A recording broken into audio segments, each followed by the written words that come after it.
Third world. That's where we're going. Get ready for $7,000 gold followed by $18,000 gold. This video is brought to you by Reluctant Preppers.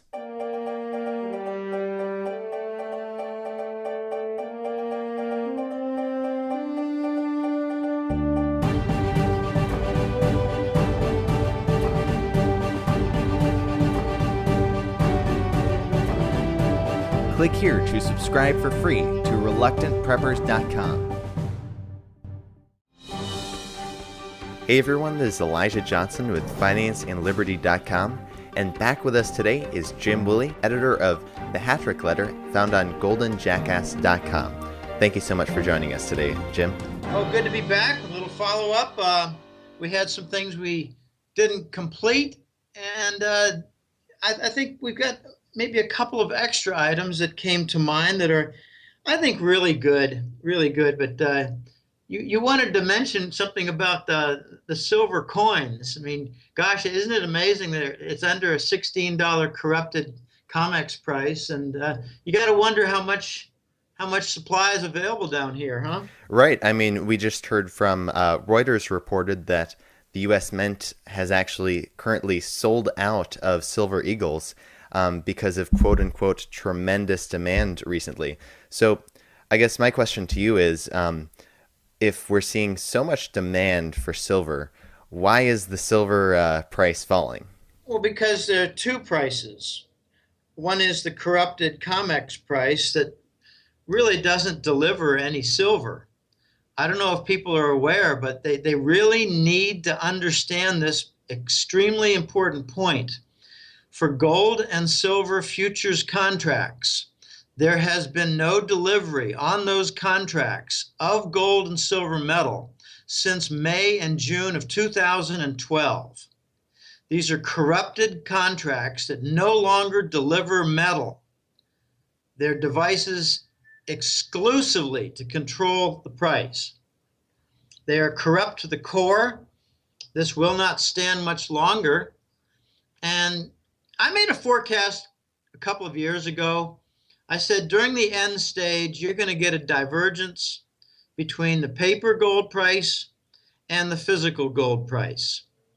And that is now becoming more and more evident as we see the Shanghai operations take root and a lot of trading volume take place.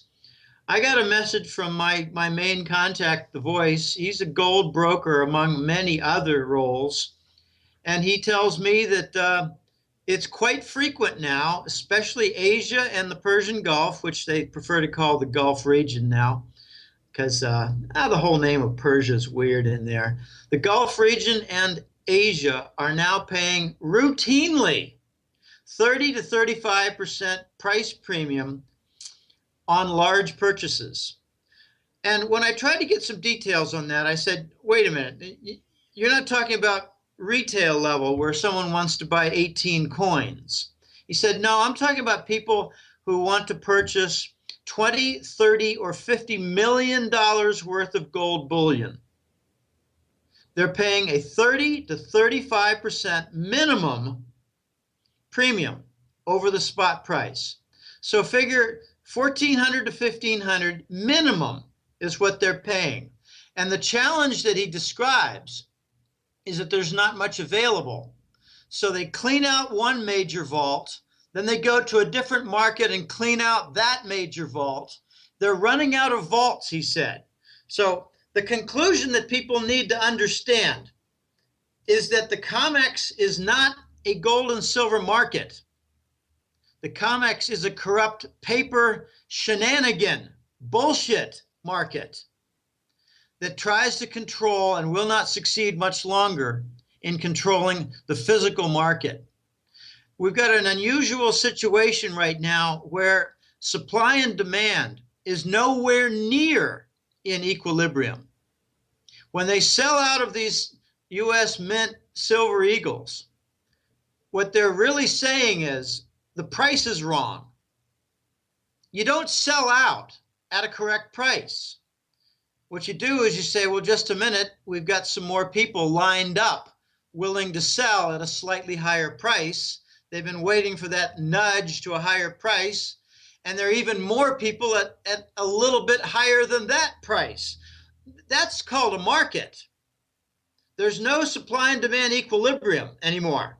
You've got two markets: the paper bullshit, corrupt market that does not deliver in metal, therefore is not a market, versus the physical market that does deliver and requires a significant price premium to get the transactions completed. We're in the end game, and things are really beginning to explode and break wide open. Definitely. And you mentioned that a lot of vaults are being emptied.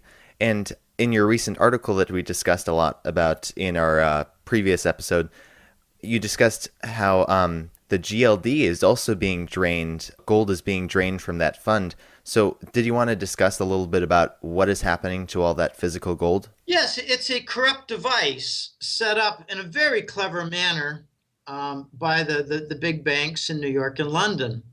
I could go on for hours about GLD, but some of the main points, we've discussed this in the past, but some of the main points here are that the GLD shares, which trade at 1/10 the official COMEX gold price, they're being shorted by the big banks. So let's just say JP Morgan wants to short a bunch of shares. I don't want to get into actual numbers. They want to short a small truckload of shares. And they do so, and then they go to the vaults that hold the GLD fund. It's also known as the SPDR Gold Trust. So they take all these shares and they say, we're short and we're an official player, so we want all this metal associated with these shares. And no one gets in their way because they're a big bank. Now read closely the prospectus, and it says that any legitimate shareholder can do the same thing if they meet a certain threshold of shares. And I don't know exactly what it is. I think it's something like 10,000 shares. But all those people who are not bankers are being rejected, a violation of the prospectus, a violation of the fund and its operation.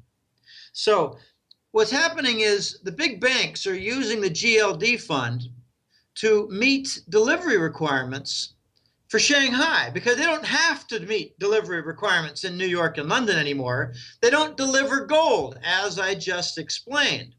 They're using the GLD fund to send to Shanghai, to send to Dubai in the United Arab Emirates, to satisfy demand. So there's no default in Asia and the Gulf region.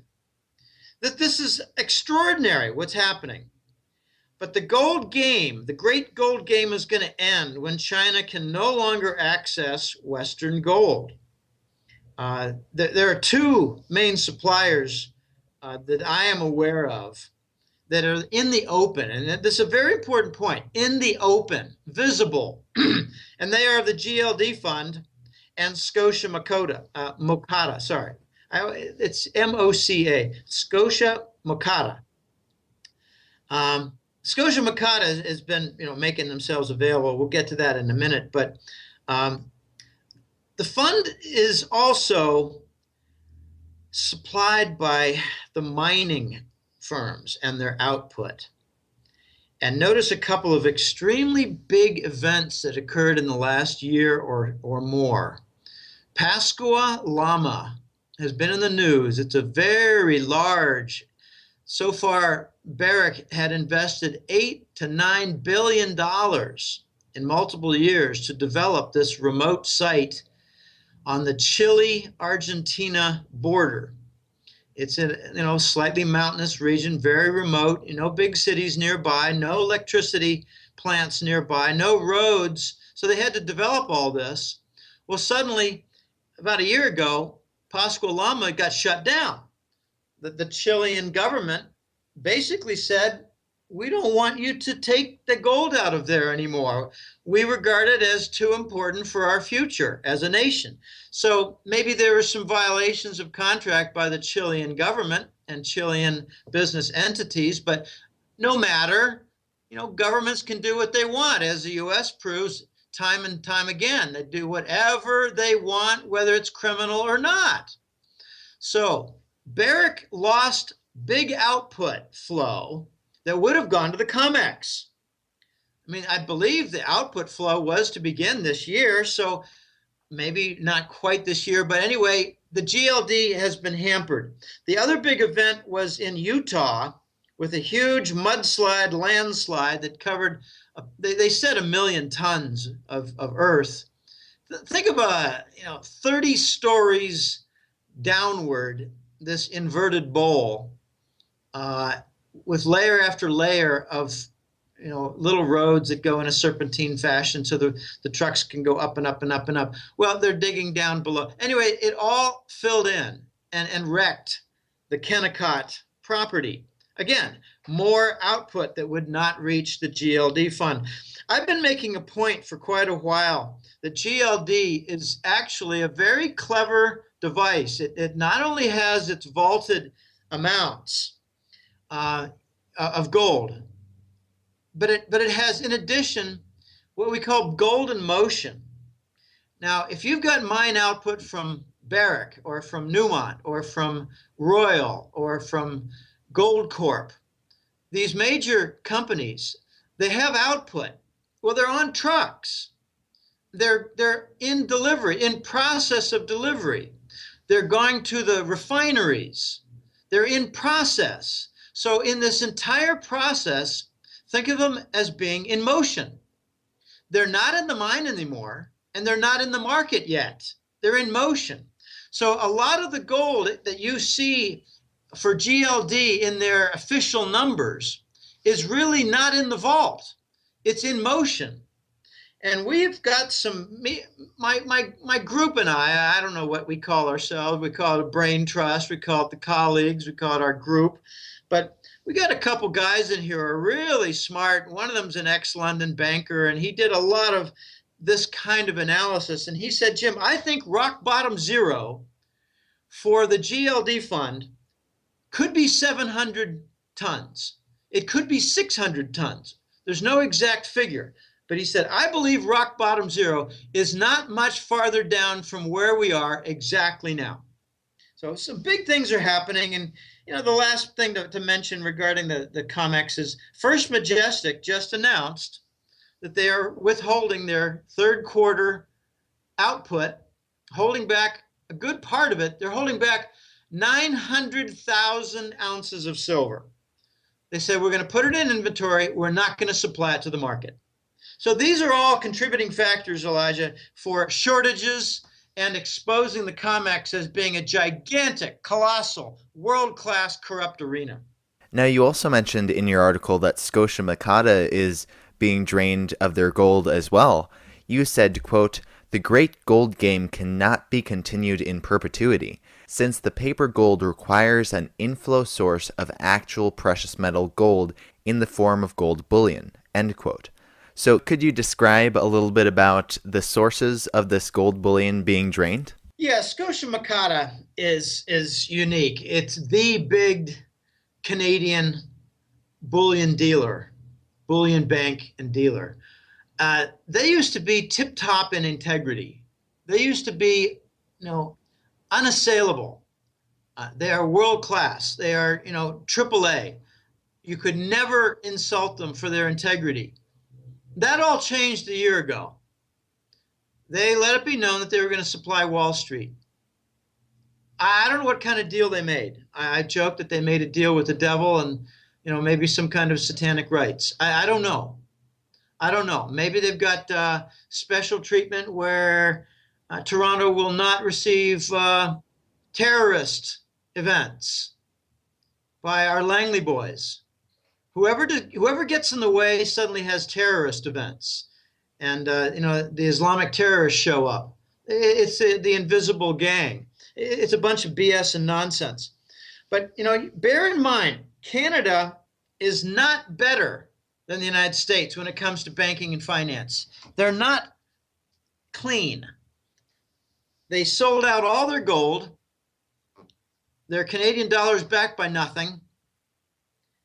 They have a long-standing, scummy, corrupt relationship with Wall Street banks. Barrick is their biggest gold mining firm, and it used to have President Bush, Papa Bush, on its executive board. They had two boards, an operating board and an executive board. Mulroney and Bush were on the executive board. That's where they set up all the gold suppression evergreen contracts. No, Canada's not clean. Canada dumped all their gold, and they even got victimized at the Royal Mint from fake gold sent from the Clinton and Rubin administration with the help of Papa Bush. These guys are master trillion-dollar criminals. It's true, the gold suppression requires a basis, and Scotia Makata has been providing that basis. If you look at the weekly reports of movement by the COMEX, I did this, with real close magnifying glass a year ago. You would see it went from Scotia to Bank of America, went from Scotia to Citibank, went from Scotia to JP Morgan. It went from the other three to each other, not including Scotia. So Scotia was clearly the source, and after it left the source, it moved around among those three banks, Bank of America, Citi, and JP Morgan. Goldman Sachs was also in there, four banks. So they're going to drain Scotia Makata. It's happening, and I don't know how much more they have left. It could be that Scotia Makata is the conduit from other sources. But back to the point, there are over 100 ounces of paper gold that are made as claim per 1 ounce of actual physical gold metal. And that ratio is getting worse. It was not 100 to 1 2 years ago. I believe it's considerably over 100 to 1 right now and getting higher. So, this is it's going to break. It's going to break, and I don't know how, I don't know where, and I don't know when, but it's not going to be a few years from now. It's going to be probably several months or a few months from now. Now, moving forward here, in the past you've often mentioned Shanghai as final competition. So how do you see this unfolding? China will continue to hold Uncle Sam upright. I don't know if people remember a very funny movie, John Silverman, and oh gosh, I can't remember the other. Andrew McCarthy. It was a movie called Weekend at Bernie's. And it's not a good title because what it was about is this Bernie was the boss and he was in charge of a lot of different things, but he died. So they pretended that Bernie was alive and they propped him up in order to continue to make, corrupted decisions. They were fraudulent decisions, and they just led people to believe, well, Bernie's still fine. He's busy right now. Okay, what we've got now with the U.S. dollar is a bankruptcy situation for the entire U.S. dollar network and system. I believe, I would say better than 50-50 chance right now. We have the U.S. government in a debt default situation that's gone on now for several months. What I'm saying is the U.S. government has already defaulted, more than likely, more than 50-50 chance, on its government debt, on its treasury debt, already defaulted. And part of the default involved JP Morgan losing its headquarters to a Chinese property conglomerate. There are also very strong indications that the U.S. Fed, otherwise known as the Federal Reserve, has a majority stakeholder now in China. JP Morgan has lost its role. So I believe that we are in some very dangerous waters here where Shanghai is the new big financial center emerging from the entire Asian continent, in particular East Asian, the Pacific coast of Asia. I believe the U.S. government has defaulted. I believe the Fed has changed hands. Long ago, the International Monetary Fund changed controlling interest. The big contributors are no longer the U.S. government. They have not made any contribution in 2 years. China has, and I think China controls it. So Weekend at Bernie's is relevant because what the Chinese are doing is keeping the system propped without notification or news of the default taking place for the U.S. government debt. That way, the U.S. government maintains its interest rate swap derivatives to produce the only major sized buyers. It's all phony demand from derivatives. It requires the free money. That's why you'll never see a change to the 0%. The free money comes in, goes through a couple processes, a coupon swap versus other swap, and before you know it, the short-term swap versus the long-term swap, and out comes the other end, demand for a treasury bond. This is a requirement by China to keep Bernie propped up.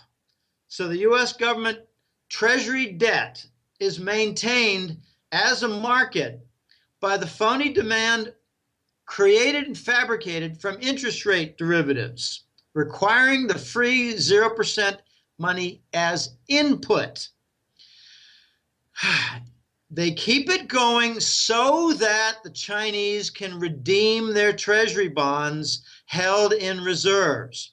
The Chinese, if they have taken control, do not want to see a 30% and 60%, write down in their treasury holdings. They want 100% redemption when they're buying up buildings and property, commercial property in Los Angeles, in Dallas, in San Francisco, in Seattle, in Detroit, in Chicago, in Cleveland, in Boston, in Miami, in Philadelphia, in Baltimore, in Washington, in St. Louis, in Denver. You get my drift.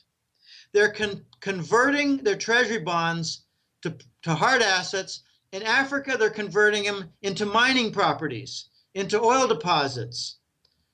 They're converting it into large petrochemical plants in Saudi Arabia. They're converting their treasuries into large projects in Iran. So the Chinese will keep this game going as long as they can continue to convert their treasury bonds. And the other side is they're going to continue the game as long as they can continue to obtain gold. So that's why these shortages of GLD, shortages of the COMEX vaults, shortages with the U.S. Mint, all these different shortages for gold and silver are very important, because when China can no longer have its agents in London and New York pull all that supply and send it to Shanghai to satisfy the demand, when that channel or series of channels is halted, then China's going to say, all right, we're done. We're done. We're going to change the gold price. We're going to double the gold price in order to attract more supply. We're tired of your game.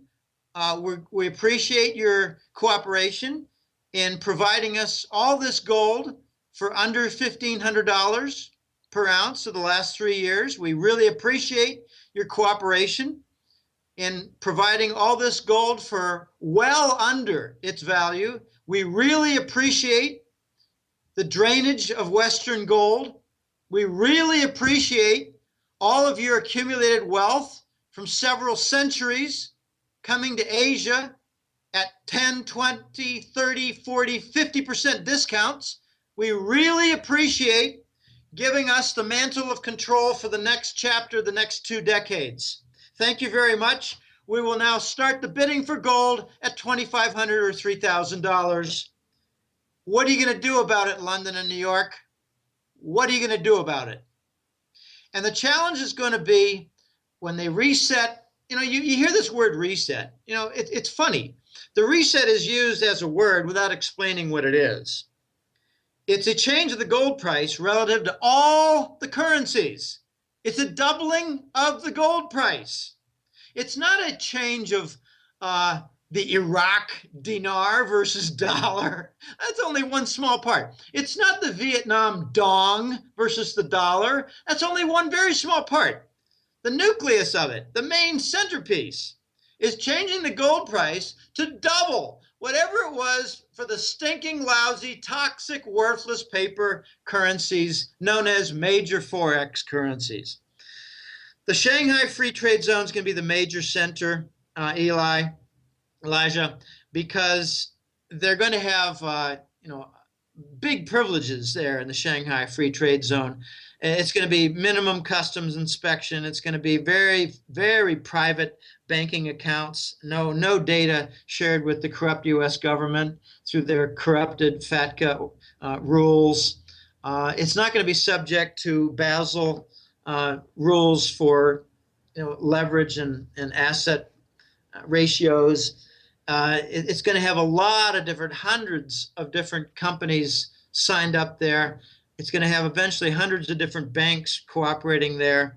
It would be a great place for people who want honest commerce and banking to get their hands in there. But I'm really looking forward to when Shanghai is no longer supplied by their Western agents, because they're going to double the gold price and they're going to triple the silver price. And that will be a fun day, because the challenge will be to the Western bankers. You don't like our $2,500 gold price? You don't like our $50 silver price? Well, then arbitrage it, you corrupt sons of bitches. Arbitrage it. Buy it at your end and sell it at ours. Buy it at your $1,100 gold price and sell it at our $2,500 gold price. Arbitrage it. And they won't be able to, because they don't have any. That's how the COMEX dies. They run out of gold. Chinese change the gold price and dare them to arbitrage it. And they won't be able to because they don't have any. So when looking at wealth, power, and debt, how do you see Russia and China stacking against the U.S.? Well, I think this is a very interesting point that's not discussed enough in the Western press. And when you get elements of it covered, it's nothing but propaganda. Let's start with the most important aspects. China has zero external debt. The U.S. has $17.5 trillion in debt, and maybe as much as $9 trillion of that foreign held. So the U.S. has, let's just, for argument's sake, it's over 50%, the United States. Over 50% is foreign held debt. So the United States has $9 trillion in debt and China has zero. Which is better? Russia has zero external debt. So which is better? We hear in stories about the Russian sanctions that the Russians are crippled. Their ruble is down 20%. They're receiving much less in the way of energy, oil and gas income because their currency is down. They're getting stress to their banks. Russia has zero external debt. Which is better off? Wait till the United States has all of its external debt and loses the dollar as the reserve currency. Russia and China are working together to eliminate the usage of the dollar in trade settlements. When that starts to catch with the Europeans and the Saudis, the Gulf nations, you're going to see a lot less usage of the dollar in commerce. And as a result, all those countries are going to get rid of their treasury bonds in their banking system. So who's better off? Russia and China not using the dollar, or the United States that's going to lose their global reserve currency, the dollar, and be forced to make a new scheisse dollar, which is my polite way of saying shit dollar. The shit dollar will be immediately introduced with a 30% devaluation. Now let's go to gold. Fort Knox has not had an audit since the mid-70s. I have a contact whose good friend and from 20 years of coordinated work is a security head at Fort Knox, and he says that it is filled with nerve gas, and it might have some old coins in a couple of barrels. Okay, so it's a nerve gas warehouse. What gold does the United States claim to have in its books? Well, they claim deep storage gold. Deep storage gold is nothing more than, say, Barrick US-based mines for ore that's not been mined and certainly is nowhere near the refining stage. So what does Russia own? I have on good authority been told by someone who actually saw their Kremlin gold vaults in the 1990 decade when doing work in the post-Yeltsin era. He saw 15,000 tons of gold in the Kremlin. And he has assured me that in the last few years, the Chinese have accumulated a tremendous amount of gold to the tune of 1,000 tons per month since March of 2012. That's 30,000 tons there. The Chinese are sitting on somewhere on the order of at least 20,000 tons. So together, Russia and China very conservatively are sitting on 35,000 tons of gold, and the United States has none. So which is better off? Okay, let's move to energy and metal inventory. The United States claims to have a tremendous amount of oil and gas that they're doing with shale and other devices, and very high cost, triple the cost of the Persian Gulf. So that's going to be very vulnerable to this lower price. Does the United States have a huge reserve of oil? Correct me if I'm wrong, but did they not shut off the Gulf of Mexico and its 2,500 oil rig sites? I believe, yes, they did. And that was a project by Halliburton, who exploded the Deepwater Horizon British Petroleum site, murdered 12 people, polluted the entire Gulf of Mexico, and finished it off by pouring Corexit on it as a dispersant. So now in Atlanta, it rains Corexit globs. It does not melt on the lawns. It's junk. I got that directly from Atlanta-based clients, confirmed by Sherry in Tennessee, who's got a radio show. So the United States has no significant energy reserves while Russia does. Russia is number 1, 2, or 3 in all the following metals for global supply: gold, silver, cobalt, aluminum, tin, zinc, nickel, strontium, vanadium. What's the third? Strontium, vanadium. There's a third structural metal. I can't think of it right now. And the rare earth metals. They're 1, 2, or 3. The United States is nowhere near the top in any of them. So who's stronger, Russia or United States?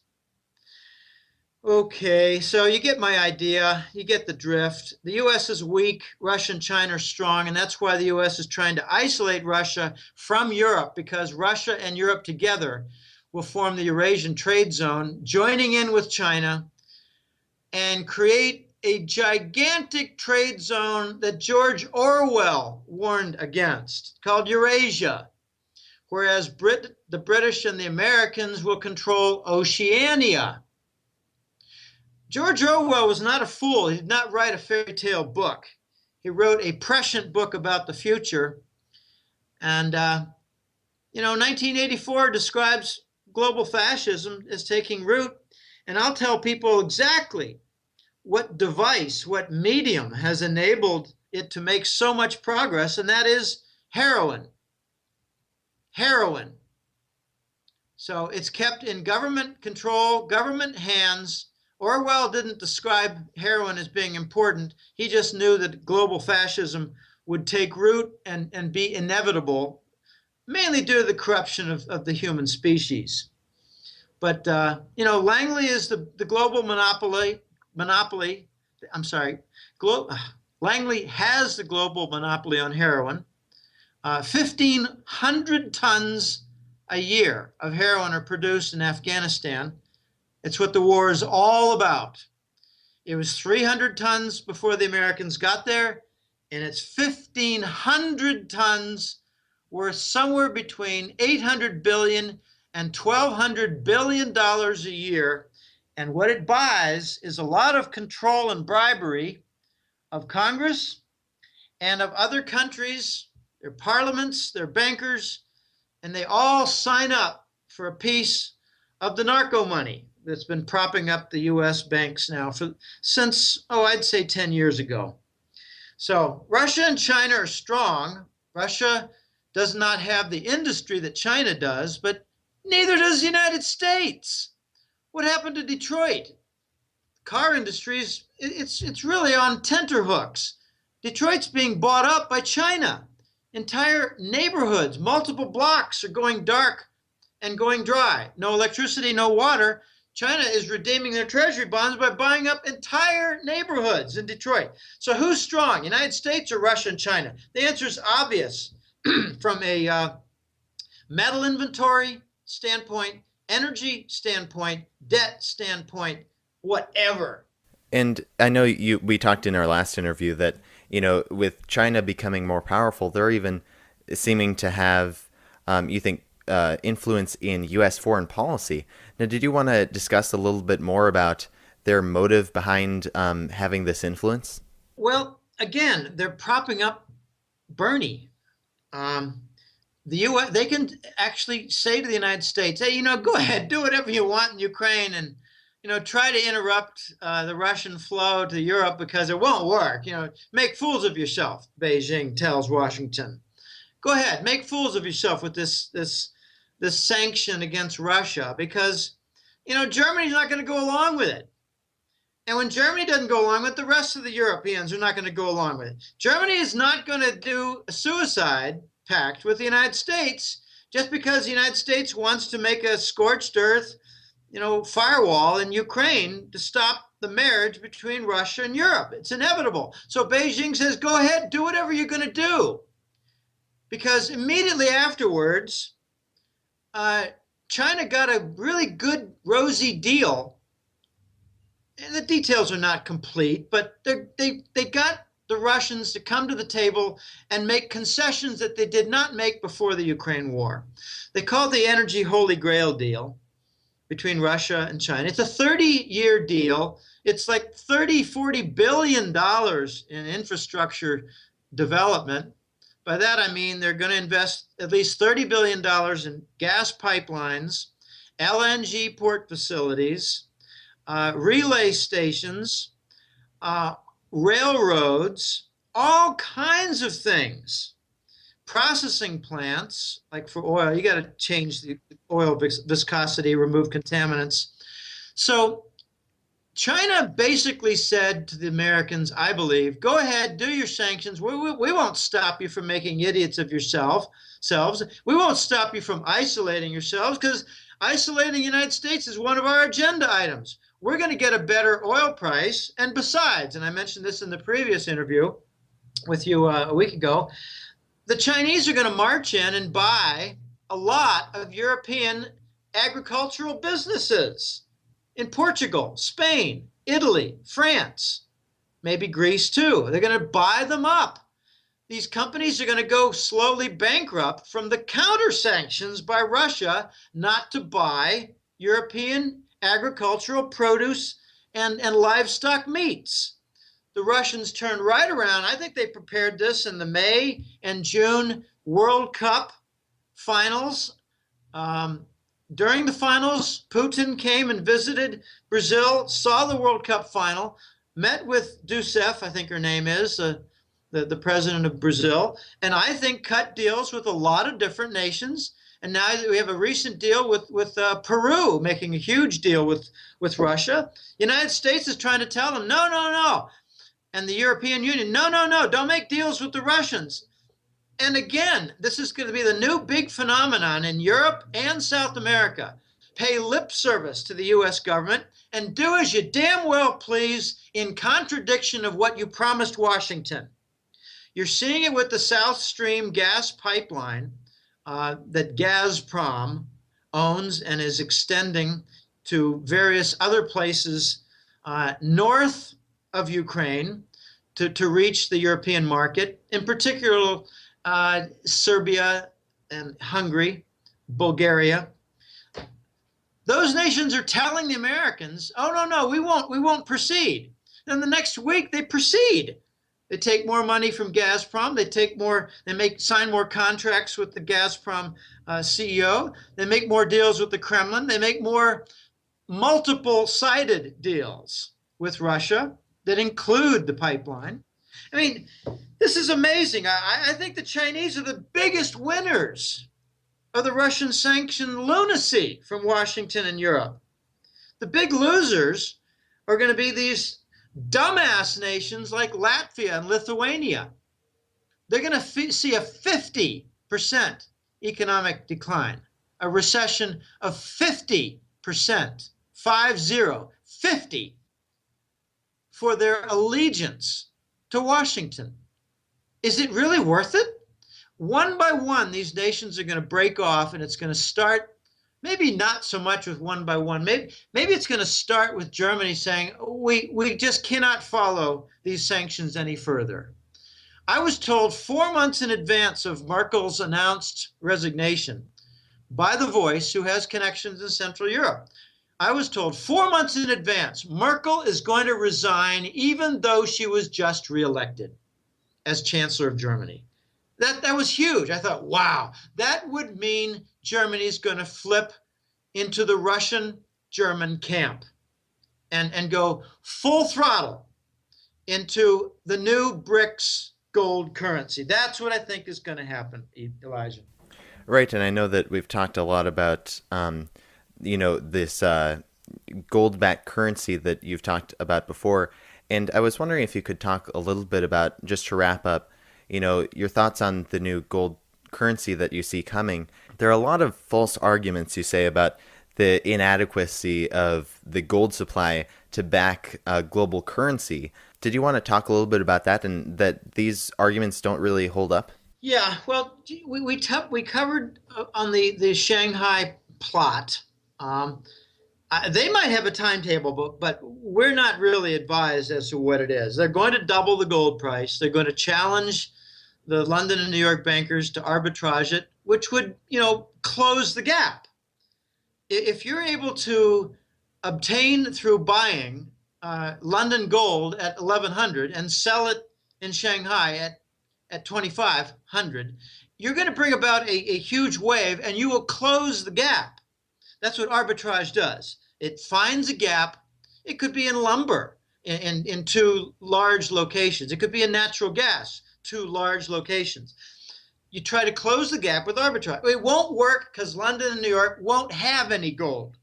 So that is coming, and when it comes, it's going to bring about a shock to the New York and London gold derivatives market.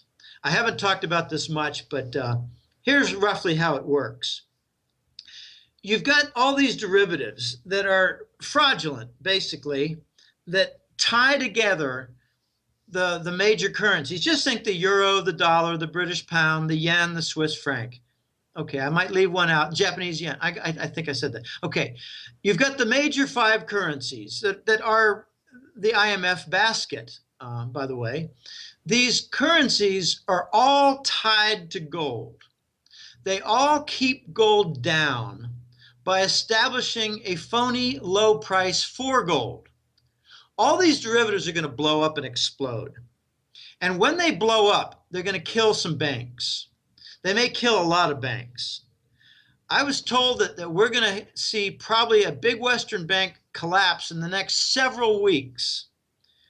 I think we got a timetable, and what has been explained to me, this comes from, it mainly comes from The Voice, but he has said that he's hearing it from different locations, different settings, different sources, different places, that the Chinese New Year is going to be lighting the fuse, and that's mid-February. He believes that we're going to see some breakdowns before that as preliminary in anticipation. But after February, late February and March, April, I think we're going to see some very big events. And you hear these arguments, and they're funny. You hear arguments from the clowns in Europe and London and United States that there's not enough gold to go around in order to make a gold standard. There aren't enough ounces to cover all the money. And take a look at the money supply. I've made this argument many times. Since 2009, the US dollar money supply has increased 300 plus percent. So it's 4 times bigger now. Is the gold price 4 times bigger? No, it's going down. That's because it's corrupted. So you're going to see the gold price go up from 4 times what it was back then. 4 times the 17, 18, 1900, 1600, 15, let's just say 1500 times 4, 6,000. So when the money supply for the dollar goes up fourfold, so does the gold price in the target zone. We're talking $6,000 to $7,000 gold price, and there'll be plenty of gold to go around because the currencies, the paper currencies, will go down in value. That's how you address the supposed shortage of gold. Well, gee, there's another side to this too. It's not just that gold will be worth like 7,000. That's my watermark, 7,000 when you get the first stage of resolution. There's another side to this. You could see something like China and Russia announcing that they're going to back. I'm just making something up in order to expose a point. It's called the cover clause. They might say that we're going to back a new BRICS gold currency, but with a cover clause of 5%, which means that if you've got $1 million worth of gold, you can redeem 5% of it to get 50,000. I'm sorry, I got that backwards. If you've got $1 million worth of BRICS currency, you can redeem 5% of that and get $50,000 worth of gold, redemption on demand. So what does that do? Well, it makes it possible to cover 20 times as much currency. Okay, so if you quadruple, fourfold the value of gold, you make it possible to cover 4 times as much of the toxic paper currency out there.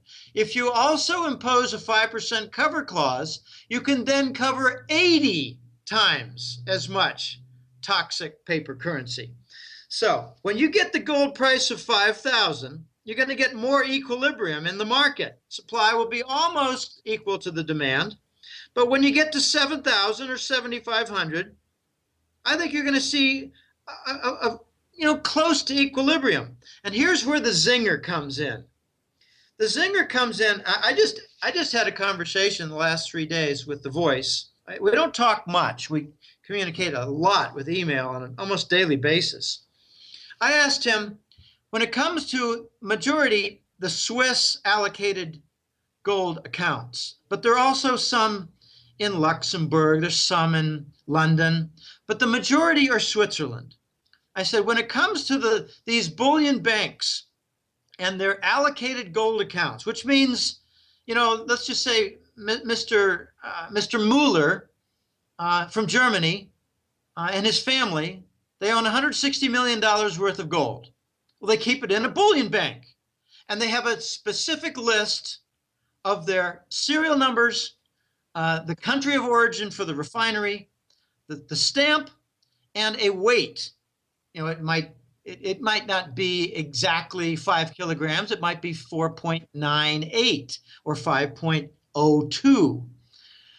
But this bullion bank account in the Swiss allocated gold accounts would have specific bar lists, so Mr. Mueller and his family, extended family, whatever, can look at it and say, well, we've got 600 different bars or 6,000 different bars.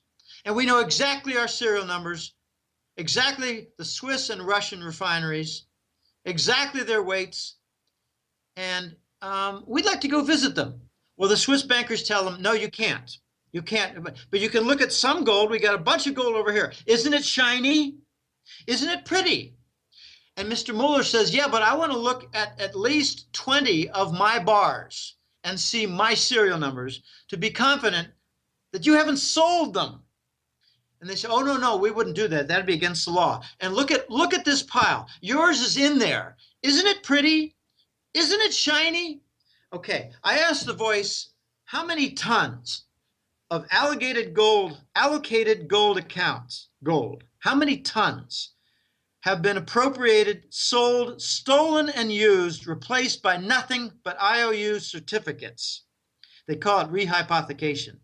He said, I believe it's at least 30,000 tons, and my best estimate is 50,000 tons. So how do you get equilibrium of supply and demand when these bullion banks have to replace what they stole? That is exactly how you get from 7,000 to 18,000 gold price. It's going to happen in the next several years. It's going to be a happy day, except, we have to be fighting third world in the United States, supply shortages, disorder, police killing citizens, shops being closed, supermarkets being empty. We have to combat that along with viruses. You want to look at the source of viruses? Fort Detrick, Maryland, and the Gates Soros laboratories in Sierra Leone. That's Bill Gates, as in Microsoft Bill Gates, and George Soros, the philanthropists.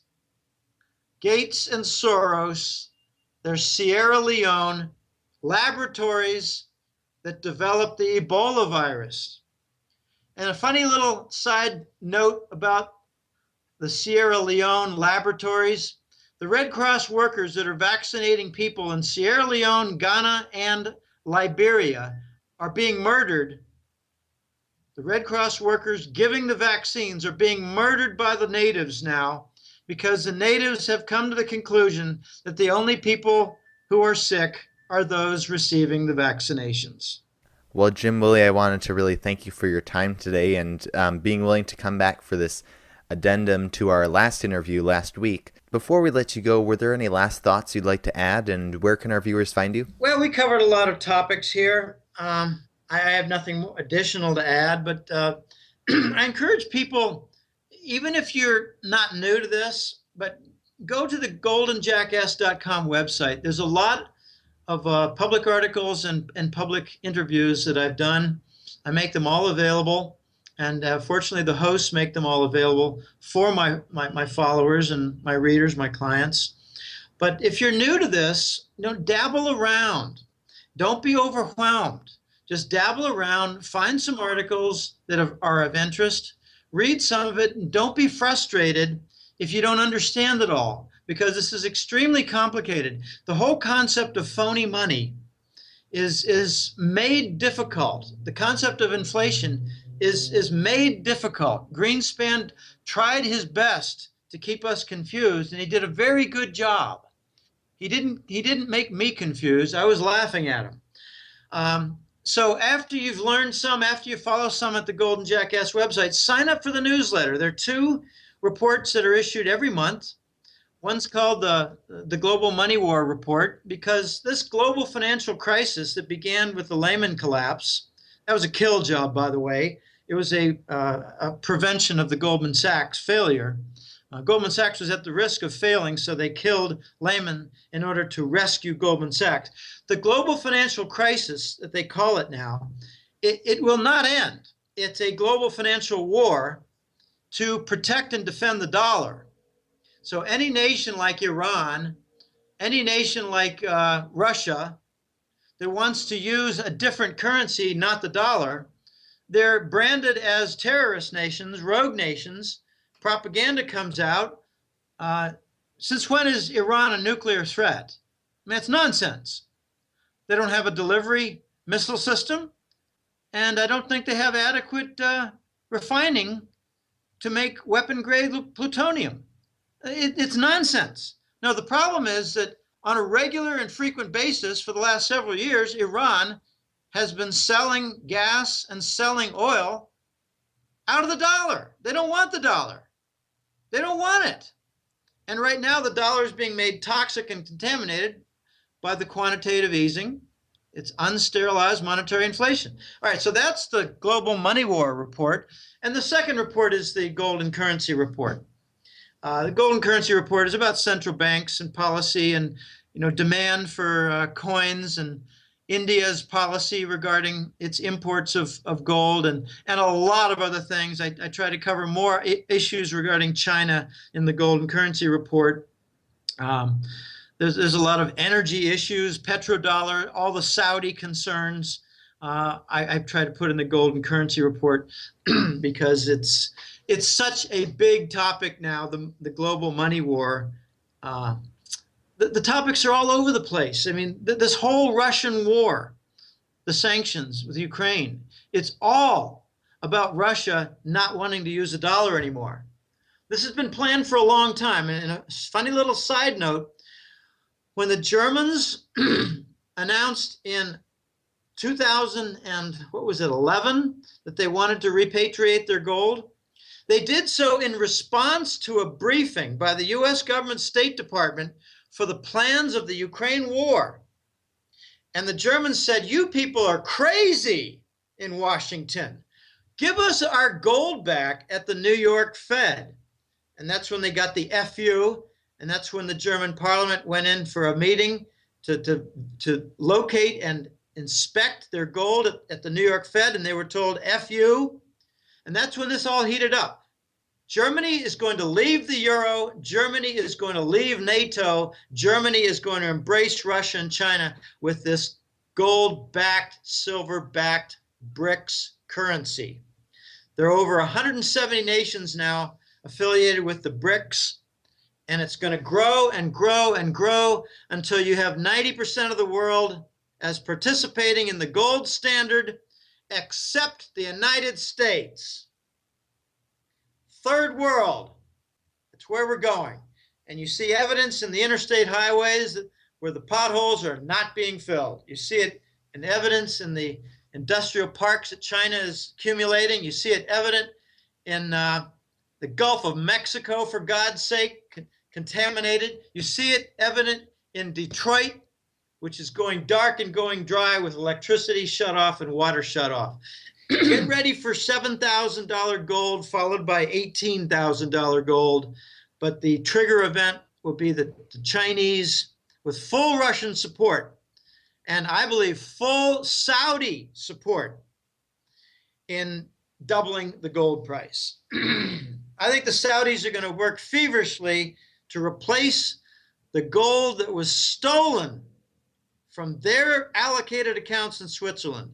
The Saudi gold, the UAE gold, the Oman gold, the Bahrain gold, the Kuwait gold. The Gulf region Emirates are having their gold stolen in Switzerland. That is the bulk of that 30,000 tons. Arab gold.